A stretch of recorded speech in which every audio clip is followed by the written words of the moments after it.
Welcome to Sports Spectrum, the sports and faith podcast that brings Jesus back into the conversation. Here's your host, Jason Romano. Hi, everyone. I'm Jason Romano. Great to have you joining us on Sports Spectrum today. Before we get to our interview with Barnabas Piper, I want to tell you about Sports Spectrum's magazine for just $18, a chance right now for you to subscribe to our quarterly magazine. Our latest issue is out, our football issue, our fall issue, and it's a great time to subscribe. Again, $18 for an entire year gets you the Sports Spectrum magazine. And when I think about the shoulders that this ministry stands on, it really goes back to 1985 when this magazine debuted and Dr. J. Julius Erving was on the cover of the very first Sports Spectrum magazine. And here we are 30 plus years later, and we're still telling those stories on the intersection of sports and faith. And our magazine is still a big part of our ministry here at Sports Spectrum. So check it out, sportspectrum.com. That's the website. You can go there and subscribe today to the Sports Spectrum magazine. $18. Check it out, sportspectrum.com. Today on the podcast, we welcome Barnabas Piper to the program. Barnabas is an author, a speaker, huge sports fan. Minneapolis teams are who he cheers for, the Twins and the Timberwolves and the Vikings. Barnabas is a great follow on Twitter, just at Barnabas Piper, and you'll see his sports fandom on display through his tweets. He's also the author of 3 books, The Pastor's Kid in 2014, Help My Unbelief, which came out in 2015, and The Curious Christian in 2017. Barnabas is the son of John Piper. And if you know Desiring God Ministries, John Piper is one of the most influential voices in the Christian circles over the past 20, 30, 40 years. And he's also a pastor, a longtime pastor in Minneapolis. And Barnabas wrote that first book, The Pastor's Kid, on what life was like growing up in the shadows of a famous, influential pastor, John Piper. And so we talk about that, but we also talk a lot about just being a sports fan, where his love of sports came from, but even the current state of sports fans, and particularly Christian sports fans, and the sort of level of idolatry that many of us can take our sports sometimes. This was a real fun conversation with Barnabas Piper. I'm a big fan of Barnabas. I love listening to the podcast that he's on, especially the Happy Rant podcast. So really a treat here to have Barnabas Piper joining us on Sports Spectrum. Take a listen to our conversation.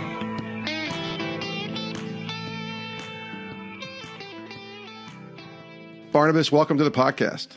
Yeah, thanks so much for having me on. I'm excited to be on with you. Yeah, it's been a while. We've known each other for a few years now, certainly Twitter friends, and I'm glad that we were able to connect here on the podcast. I listened to your podcast, Happy Rant, quite a bit, and it's neat to have you kind of on our show. And you're one of my favorite follows on Twitter because you have such a variety of interests that you post about, and some that are a little off the wall and some that are kind of right in my wheelhouse, which is either sports or faith. But let's start with that faith element, because I think we're going to camp out for a while in the sports world in a minute.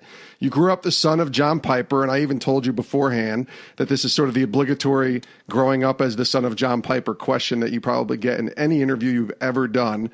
But your dad, certainly Desiring God Ministries, very influential voice in Christianity, author of a ton of books. I lost count when I was going to look at how many books your dad wrote. Me too. I don't know how many he's done now. It's, I think once somebody passes like 30, it's just, at that point, you don't need to count anymore. And he's somewhere past 50, I think. So. Yeah, it was a lot. I gave up. But tell us about that lifestyle, I guess, as a kid growing up, the son of a preacher man, as they say. Yeah, that I don't remember who did that song, Son of a Preacher Man, but it is. Maybe?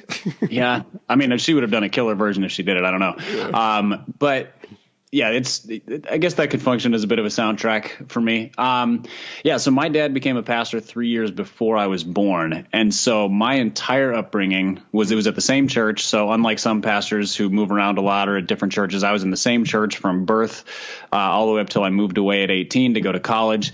And then he retired from the pastorate actually on my 30th birthday. So kind of a very neat and tidy number, makes it easy for me to remember. Yeah. But it was obviously really formative for me in some in some challenging ways, and then a lot of really beneficial ways as well. The beneficial ways are just his consistency and his faith and message. So I know there are some pastors' kids whose dads were they were different people at the church than they were at home. And my dad was not like that. He was the same faithful, godly man in both places. Not to say he was flawless, but he just a consistent model, a consistent father, rigorous study of the word. And so that was something I grew up in as well, which I didn't always appreciate at the time. But it's really borne fruit in my life since, just the seeds that my parents and the church planted in me. The challenges had more to do with the pressures of being a pastor's kid, in terms of feeling like eyes are always on you, feeling like there's a set of expectations that are placed on pastors' kids to be, better behaved, more knowledgeable about scripture, just to live a certain way, to have a certain confidence in their faith that just doesn't allow for some of the normal struggles of both adolescence as well as growing in faith. So it was kind of a two-sided coin, or a double-edged sword, pick your favorite metaphor.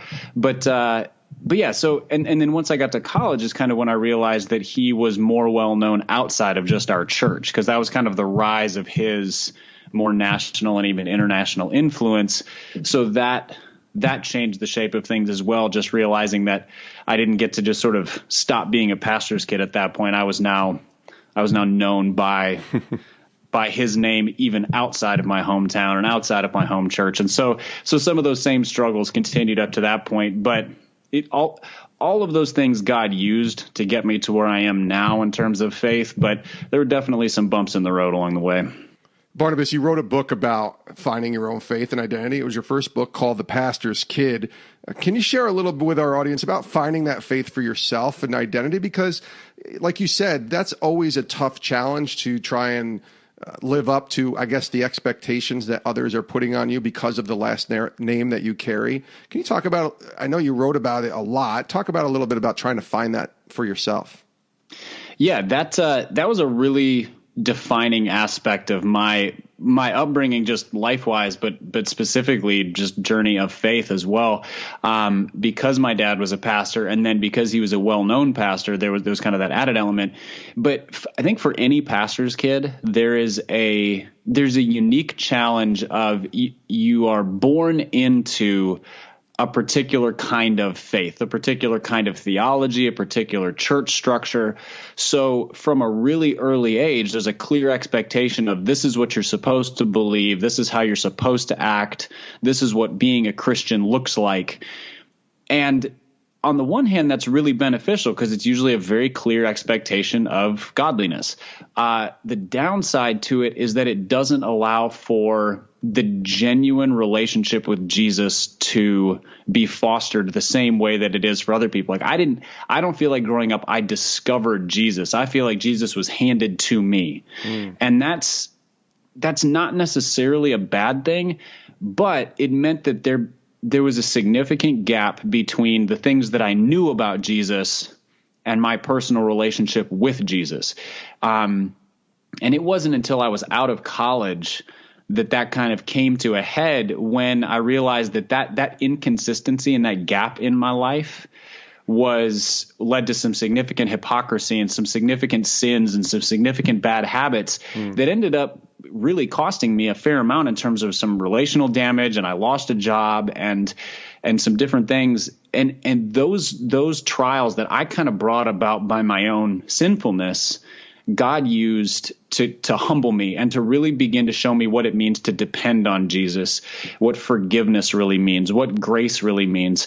And the irony is that I had taught those things. I had written papers on those things. I was well versed in those things, but I hadn't profoundly experienced those things because all of my knowledge was not rooted in an identity in Christ. And so it wasn't until I was in my earlier mid-20s, so we're looking at 10-ish years ago now, that those things really became defined for me. And that's not to say I wasn't a believer, but it was a really fledgling faith in Jesus prior to that. So really top heavy in terms of knowledge and really light in terms of deep resonant identity. And that's what God was faithful to show me through those experiences. And in talking to other pastors' kids, that's not an uncommon experience where there's a significant amount of knowledge, but there's not a deep love for and relationship with Christ until it comes about through whatever circumstance a little bit later on. Now, you're about to enter into a new job, going into working for a church, and you're also a dad. So what are you taking these lessons, maybe some of the things that you just described, as you go and you parent your girls? I believe you have 2 daughters, right? I have 2 daughters, yep. And so what that is like? Yeah, so I have a daughter who's 13 and a daughter who's 10 at the time we're recording this. And that weighs heavily on me so I'm not going to be a senior pastor, but to head up the small groups ministry at the church that I'm part of here in Nashville. It's called Emmanuel Nashville. And I'm really excited about the move, but it does weigh heavily on me because I don't want my daughters to have the same shortcomings in their life that I did. I think every parent wants that. You want your kids to be better than you are in whatever way. You want them to be, better at things in school, better at sports, better versions of yourself. And I want my kids to love Jesus better than I did. My hope is that having a decade plus of life under their belt outside of ministry, that will provide some sense of freedom for them, some sense of genuineness. And then that I can keep in mind what it looks like to have a genuine relationship with them, to acknowledge the struggles and the pressures that they face, and to maybe try to protect them a little bit from some of the stuff in the church that can put the pressure on and be harmful. But I think the biggest piece is my own acknowledgement of I was where they will be. And so that allows me to have different conversations with them, ask better questions, things that my parents never would have even been aware of to ask. And so I'm more hopeful and prayerful about it than I am confident. But that's probably a good place to be because confidence usually gets me in trouble. So Barnabas Piper is our guest here on Sports Spectrum. So you're a huge sports fan. At what point does sports become this large part of your life? Oh, man. I don't remember not loving sports. So I grew up in a house of 4 boys and 1 sister. She was adopted a little bit later on. So during my really early formative years, it was just 4 boys. I'm the youngest. And so sports were just sort of the things that was what we did. It was, backyard wiffle ball, soccer. It was a big soccer family early on. I fell in love with baseball early. I grew up about 4 or 5 blocks from the Metrodome in Minneapolis, which no longer exists. It's now the site of US Bank Stadium where the Vikings play. But at the time it was Vikings, Twins. I mean, so it was quite almost literally in the shadow of Minnesota sports. And then when I was maybe 6, the Timberwolves came into existence, 1989. Yep. And so I just loved it. And then as I made friends growing up, it was these friends were largely people who I played sports with, and we would play every Sunday afternoon. We were playing something somewhere. It was pickup basketball. It was touch football. It was something. And so, yeah, I loved it from I probably went as soon as I could run. And the heroes were, I have to imagine, Kirby Puckett, Kevin Garnett. Let me think here. Chris Carter, some of those guys. Were those your heroes? Oh, absolutely. So Kirby Puckett was my all-time favorite baseball player, still is, especially because as a rather short, stout baseball fan myself, a short, stout all-star baseball player was just the perfect kind of icon. And then Kevin Garnett was the first great player in Timberwolves history, and he was drafted by them in 95. So I was middle school, which is, just a ripe age for falling in love with an athlete and a team. And he was fresh out of high school.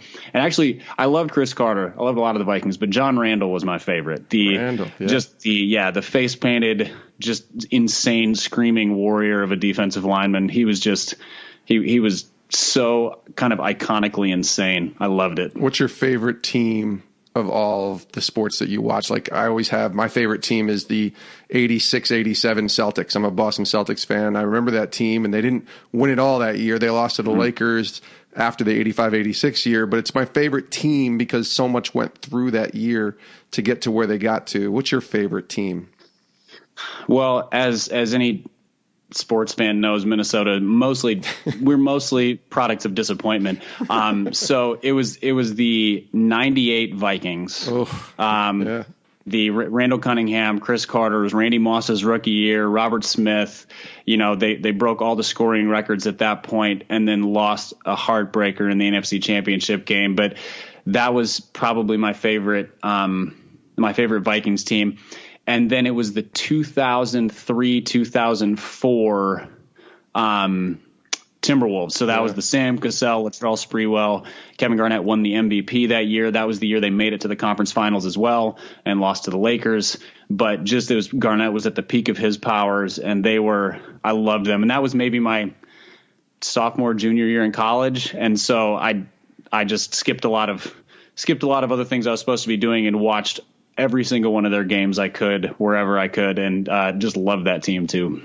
You post a lot about sports. I like that, and that's kind of one of my favorite things that you post about, obviously, and you're following you on social media. And we live in this culture now, which you and I both have sort of grown up in and experienced in the past 10 years, this social media world, where whether you're a Christian or not, that clearly lifts up the name of a sports team or player in crazy ways. Fans do this. And in some cases, you'll hear them, and I know our churches and my pastor, I'm sure your dad and others have said, we cheer louder sometimes for our sports teams than we do for Jesus in church on Sundays. And I know a big struggle for me was allowing my life and my demeanor to not be dictated by what happens to my sports teams. I would literally be in a terrible mood for 3 or 4 days coming off of a Sunday where the Cowboys blew it again. So tell me about that from your perspective, just kind of sports fandom, and how deep did you allow it to go in your life?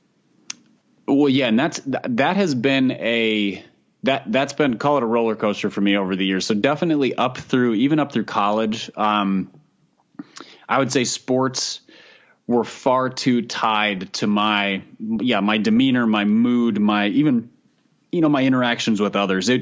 If, and this happened often, my favorite teams disappointed me. They lost a game. They lost a big game.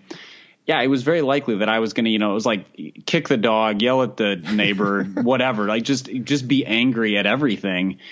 And then I think it was when I had kids that I just started to realize that maybe my value system was way out of whack.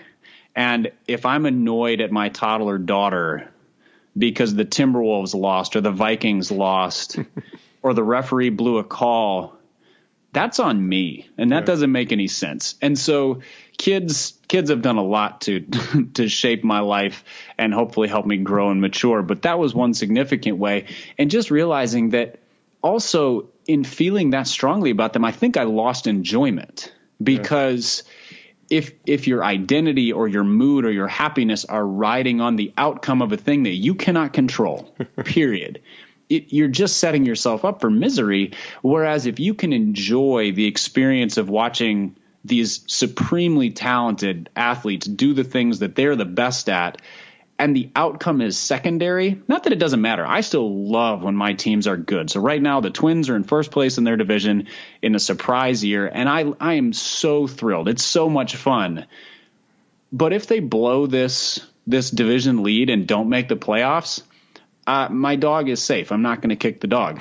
and so I want to be able to enjoy the experience and enjoy the gifts that God's given these athletes. Enjoy every sport offers kind of a unique viewing and enjoyment experience without the outcome dictating my life or kind of resting my identity and happiness on it. That's foolishness. It's foolishness for me to hang my happiness on the coat hook of a sports victory or a referee's call or whatever. And this isn't to say that I'm sort of some Zen. I don't cheer at a game. I don't yell at a referee. I don't get disappointed. If I was a Saints fan after last year's NFC Championship game, I would have been irate. Yeah.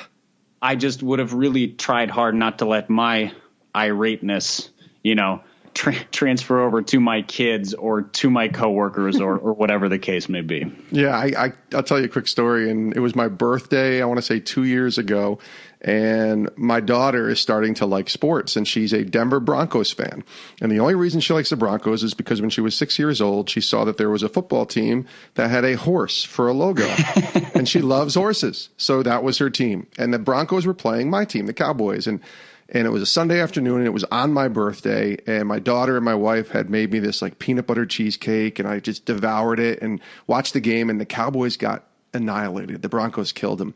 And my daughter was like rubbing it in my face, and she doesn't know any better. She kind of knows better, but she's 13, I think, at the time. And she's saying, "No, Dad, my team kicked your team's butt, blah, blah, blah." And I literally lost it on her and yelled at her and punished her, took her phone away, sent her to her room. And my wife looked at me like, "You're mad because the Cowboys lost, aren't you?" And I said, "No, I'm mad because she's disrespecting me and not listening to me like she should." And I realized a day later that I was just mad in that moment that my team had lost. So even I agree with you. I've taken sports a lot less seriously now, especially that I work in it and work in this world a lot, but I still love my teams. But even that moment, and every so often, that sport, it's kind of a kick in the head by God a little bit and saying, okay, this is not a big deal. But where are we in sports fandom, I guess, is what I was trying to lead to, Barnabas. I think we're in an interesting place because people would look at you and say, you got to take this seriously if you're a real fan. And if you're not upset, what's wrong with you, right? And you see this on social media. So where are we?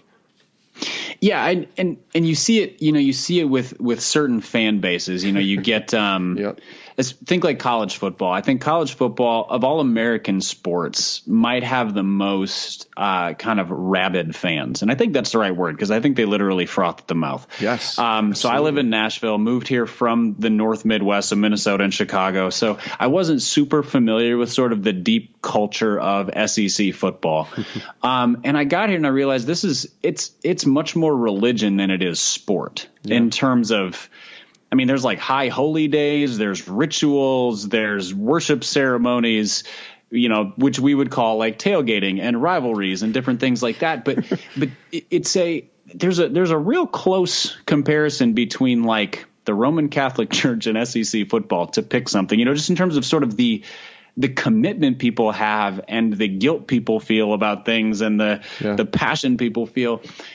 But then you just go on social media, and like if I make a comment about an athlete that's sort of lukewarm, I think there must be people who just have like alerts set up. So somebody mentioned Derrick Rose, and like they just come after me, and so there's this attachment to it, and I think sports they're not dissimilar from video games or from music or even from like alcohol in some ways, where people fill a void in their life with these things. So there's a pain or a work sucks, and so they want that this is their outlet. So they it's like they turn to it. Yeah. But it can very easily be idolatry in that way, where it is the thing that people depend on to fill in the gaps in other areas of their life. They fight with their spouse and turn to watching football. They've had a miserable week at work and turn to, playing softball. whatever. And it becomes a crutch or an idol often. And you see it in, I think that's where vitriol comes from, when we depend too much on something that we don't have any control over, or that's not it's not an ultimate thing. Sports are not ultimate. They're a gift from God. They're tons of fun, but they're not an ultimate thing. Yeah. When we put too much dependence on that, we are just setting ourselves up for misery, for disappointment. And so then all of that hope we put on it just gets kind of crushed again. And it seems to be a pattern across sports. And it kind of doesn't matter what the sport is, what the level is. You see it with little league dads, like throwing haymakers at their kid's game because a 14-year-old ump made a bad strike call or something. there's just a level of insanity with how much people hope in sports. Yeah. Barnabas Piper is our guest here on Sports Spectrum. Barnabas, where do you think we are from a faith intersecting sports world, which is really what this whole ministry that we do with Sports Spectrum is about. But where do you think we are with sort of the Christian who roots for the Christian athlete because they're a person of faith and there's like alignment there with that person, and yet that person's human, and then if they fall, we rip them apart. I remember there was a Steph Curry thing that happened in the playoffs a couple years ago when he like cursed loudly on the court, said the F word or something, and his mom. Yeah, and I think he threw his mouth guard. His mom called him out, and then we did a story on it, and we had Christians saying, how do you do a story on this Christian? You're not really Christian if you're going to drop F-bombs on the basketball court. And I wonder for you, from your perspective as a sort of outside looking in, but someone in ministry, in the faith world, what are your thoughts on that? I would compare it to situations like when a prominent pastor or Christian leader falls. Yeah. And falling can mean any number of things. It can be a misstep with words they speak. It can be, being a bully in leadership. It can be sexual misconduct. It can be any number of things. Sure. And it crushes people when that happens. The difference is that a Christian leader, so a church leader, when that happens, people have been looking to them for spiritual guidance. It's a little different with an athlete because it's usually you're not looking to Steph Curry or Drew Brees or whoever to be your spiritual mentor. Sure. But there's something akin, and that is, again, we've placed too much hope in something that can't fulfill the hope. Yeah. It's great to root for any athlete for any reason. Really, if you love to watch a player play the game, that's a good reason to root for them. If you love that they came from your hometown, that's a great reason. If you love that you share a faith with them, that's a great reason. None of those are a good enough reason to hope for too much from them or expect too much from them. I think also if we were to reverse it and realize that if we were in a hyper competitive situation, I mean, I don't know what my mouth would say if I was in an NBA playoff situation and was frustrated. I mean, odds are I would disappoint somebody. Let's put it that way. And I think most people would. Most people are not going to be serene, especially when competition itself is intense. Intense situations draw those things out. So I think I am skeptical of the inclination that many Christians have to root for athletes because of their faith, right? To an excessive degree, which happens often. Where there's just Tim Tebow was a good example, where people like Tim Tebow was a great college football player, a pretty poor NFL player, and has now moved on to a middling minor league baseball career. But he was an iconic player because he was so vocal about his faith, and that always made me uncomfortable. Yeah. Because what if he had screwed up publicly? How many people would have been hurt? But that's kind of on them for hoping in a 20-something-year-old athlete. And so I think it really does come down to, what are we hoping in? What are we counting on? What are our expectations realistic of athletes? I think we need to be really cautious about placing false levels of hope or unreasonable levels of hope and morality and whatever else on mere mortals who are sinners like you and I. So you don't necessarily have a problem with the athletes speaking out about their faith. It's more of, I don't want to call it a problem, but it's just it's more of the fan that elevates these people above the other 20 other players that they're watching because of them putting out their faith. Is that fair? Yeah. I think that's fair. I think if God has put it on an athlete's heart to use their prominent position to be a vocal spokesperson for the Christian faith, I hope they do it very well. I hope they do it humbly. I hope they can apologize when they screw up and just do it in a very Christ-honoring way. There are some who do and some who don't. On the other hand, I hope that for those who are less public, that they have great relationships with their teammates and coaches and their families and are living a godly life that speaks in their closer circle. But I don't have a problem with an outspoken athlete saying, promoting Jesus Christ more or less. Like that's not a bad thing. Spreading the name of Jesus is a good thing. Yeah. But that does not give us the right to then expect more of them because they are famous.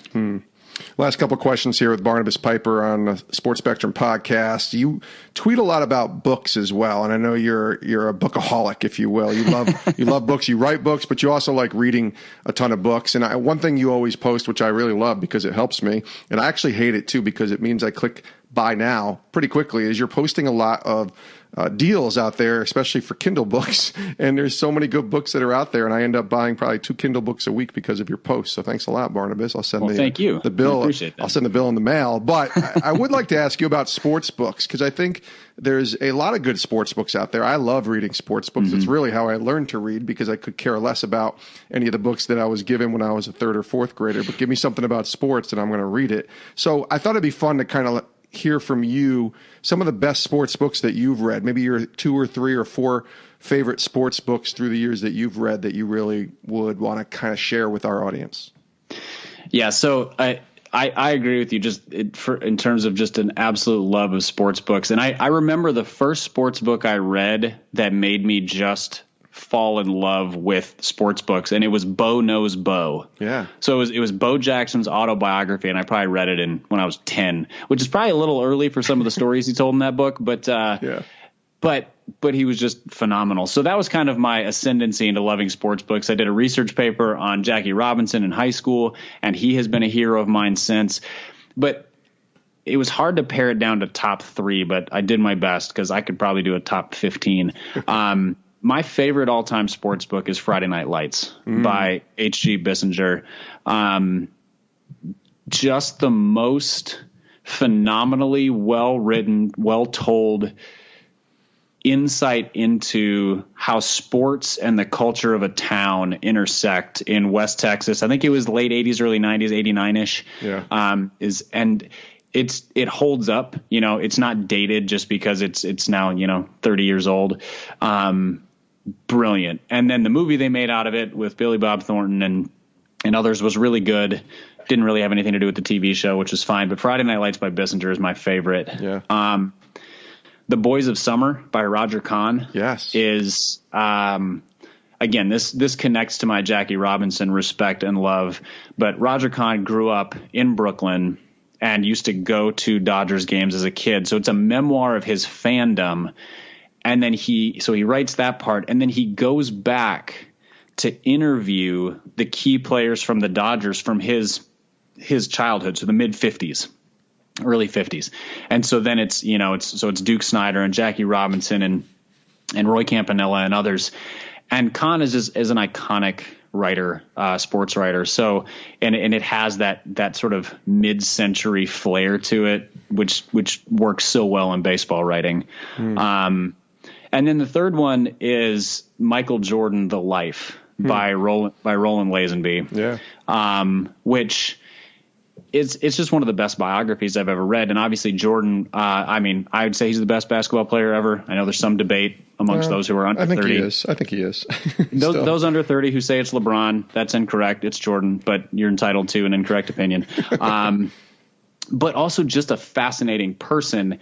And the biography compares really well. It's like the Steve Jobs biography that Walter Isaacson did. And the parallels between Jordan and Jobs in their life, their just sort of single-minded passion for greatness, their idiosyncrasies / unpleasantness as people. But Lazenby he can just write too. It's so well done. So if I had to pick 3, it's probably those. But I could go on and on. We could do a whole nother episode about sports books, but I'll stop at 3. Those. So Friday Night Lights, The Boys of Summer, and Michael Jordan, The Life would be the 3 that I'd pick. Now you do a podcast as well on books, right? What is that called again? It's called The Table of Malcontents. And what's that? Tell us about it. So that's the one podcast is The Happy Rant. You mentioned that at the beginning. This Table of Malcontents is it's with 2 guys who I've worked with for several years. I'm now moving out of that job, but we'll keep doing the podcast. And it's basically 3 guys who love books, and that's the point of commonality there. So we do anything from talking about books that make us want to throw them, books that made us want to start writing, best books on a subject. We'll take listener questions, characters who we love the most or hate the most. So we kind of range all over the place from, Christian books and theology books and leadership books and novels. The most recent episode we did, at least at the time of this recording, was all three of us read The Notebook by Nicholas Sparks. Oh, wow. Which is obviously way outside of our comfort zone. Yeah. But it sold like 20 million copies, so we thought we should see what it was about, and we had some strong opinions about it. So you can go check that one out, listeners. That's a good tease there, and I'll give you my top 3 sports books at the back end of this podcast as well. So stay tuned for that. Last question here, Barnabas. This has been really great chatting with you. We ask this question to all of our guests here on the show. I'm curious for you. What are you learning from God today? What is the Lord in your life teaching you right now, where he has you in the season of life you're in? It's a really timely question, especially as I transition from, I've been in Christian publishing for about 15 years, and I'm moving now into the church world. And I feel profoundly inadequate for the job. I feel like it's very clear that it's the right move. It's one that God has opened a door to. I'm really excited about it.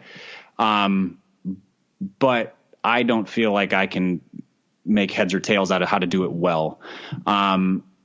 And so what I'm learning from that is that that's the best possible place to be, I think, to be used by God, because it's a place of dependence. It's a place of humility. And this is not to give credit to myself. It's just a matter of, I don't know how to do this. And so I'm finding comfort in the fact that God uses people who are inadequate. I mean, that's a theme of the gospel, is that God uses the weak, and the wisdom of God is foolishness to man. And so to be at a place of, I just need to ask for God's help and ask for God's people's help and be dependent. And that's where good things can happen. It's not a comfortable lesson, but it's a timely one, and I think it's a really hopeful one too. He is Barnabas Piper. You can check him out online and certainly give him a follow on Twitter. He's a fun follow there. He's got 3 books, The Pastor's Kid, Help My Unbelief, and The Curious Christian. And the 4th book will be out in 2020. So excited about that. Barnabas, thanks for being on the podcast. Let's get you back, and maybe we'll just spend a whole time talking about sports books next time. Man, I would love that. It's been great. Thanks for having me on. Great stuff there from Barnabas Piper here on Sports Spectrum's podcast. All right, as promised, here's my top 3 sports books that I recommend. Again, I read a lot of books too, not as many as Barnabas, and I have a lot of books that sort of have sports connections to it. Books by people like John Gordon and others, leadership type books that have sports intersected into it. We certainly have a lot of books on this podcast with athletes and others writing books about sports. But these are sort of classics for me, and books that really have stuck out for me over the years. The first one is The Book of Basketball by Bill Simmons, the NBA According to the Sports Guy, released back in 2010.